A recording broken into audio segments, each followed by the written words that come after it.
Hello, awesome artists. It is time for our snowflake symmetry design. So I chose two pieces of paper, one small, one big. I glued the small one in the middle with a handy dandy glue stick. So I did that. I massaged it. I pressed really well to make sure it wasn't coming off. On my table, I have a tray of paint of the cold colors plus white with some Q-tips. And I also have a container of chalk. I've separated the hot colors and the cold colors. I'm gonna use the cold colors because that's what I feel like doing. And I'm just adding a neat little design around the edge here.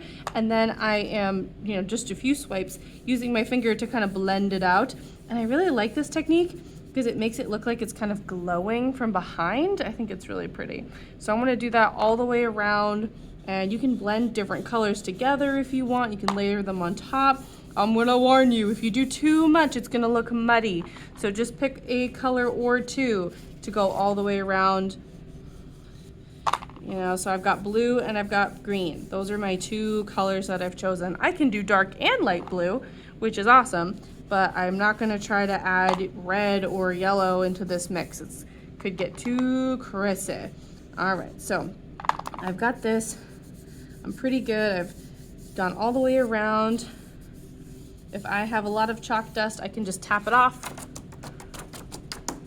Excellent. All right, so now I've got my setup all done. The chalk is done, and I have drawn, can you see this? I've drawn with a pencil my snowflake design, and I want to make sure it is symmetrical, which means it's the same all the way around. No matter which way you turn it, it's the same on all sides. So you can decide if you would like to use a Sharpie to trace this, but I think I'm just gonna go for it with the Q-tips. So I'm gonna start by making dots all the way down.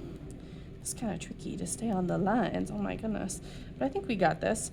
I think we got this. And I'm gonna try to do the same, right? So if I go part way down the line, I'm gonna either try to stay in a pattern or I'm just gonna stick with that same color all the way down. And I'm going to now switch it up, go to a different color. Ooh, this is looking really pretty.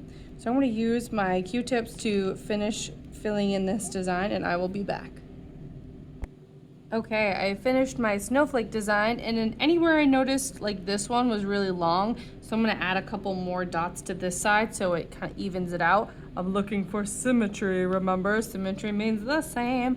And now I have this whole nice border that I can decide what I want to do with. You have a couple choices. You could go back to the paint and keep using the paint and stick with that, or you could grab some Sharpies. I'm gonna have the display of colorful Sharpies over on the table. You can go over and grab one Sharpie at a time, because if you went over and grabbed a whole handful of Sharpies, then nobody would get a turn with them, and we ain't greedy. So I'm going to start by making a nice little pattern or something simple that I can repeat all the way around the border.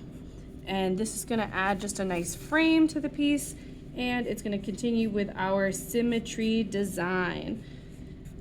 All right, oop, see, I am not perfect. Sometimes I mess up. That snowflake looks a little goofy, but that's okay. All right, so again, the pattern can go all the way around. Maybe you have it, I might decide just to do this corner in the snowflake stars right here, and then do the opposite corner something else. But if I cut it diagonally, that's still symmetrical, right? So it is a little bit tricky to stay in those guidelines of symmetry. You have to plan ahead, right? So maybe I've got this side with the stars, and I'm gonna stick with blue because I'm having fun with the blue. And this side is gonna be swirls. Oh my gosh, I love that. It looks great. All right, so your artwork will probably be wet. So when you're done, please put it on the drying rack. All right, let's get going.